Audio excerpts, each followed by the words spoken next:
پیارے عزیز بھائیوں، اللہ کا فضل اور اس کا کرم ہے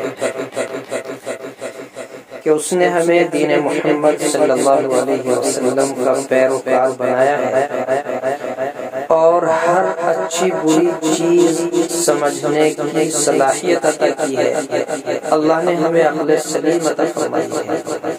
اب ایک بات یہ سامنے آتی ہے، ایک سوال یہ ہوتا ہے کیا ربیع الاول کے مہینے میں مبارکباد دینا یا لینا جائز ہے یا نہیں؟ بعض حضرات میسیجز کے ذریعے سے، واٹس ایپ کے ذریعے سے، فیس بک کے ذریعے سے کسی بھی طرح پیغام پہنچاتے ہیں اور اس میں ربیع الاول کے مہینے کی مبارکباد دیتے ہیں کہ اللہ تمہیں ربیع الاول کا مہینہ مبارک کرے۔ تو یہ سوال ہے کیا مبارکباد دینا جائز ہے یا نہیں؟ یہ کہاں سے چلا رہا ہے؟ اس کا طریقہ کیا ہے؟ کیا یہ اسلام میں ہے؟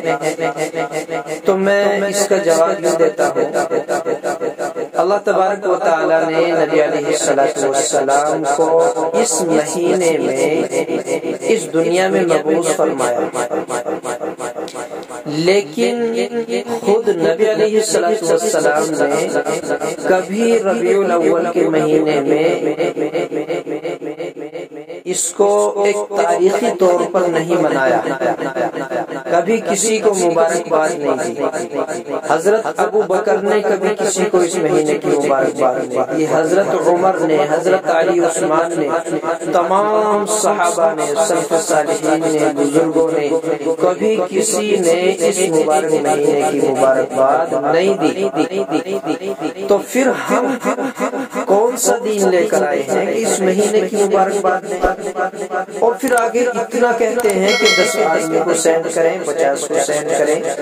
یہ میرے خیال سے یہ ایک بدعت ہے، یہ رسم میں داخل ہے۔ اس طرح کی بدعات اور رسومات سے بچنا چاہیے۔ کسی سے ربیع الاول کے مہینے میں مبارکباد دینے کا ثبوت نہیں ہے، تو ہمیں بھی بچنا چاہیے۔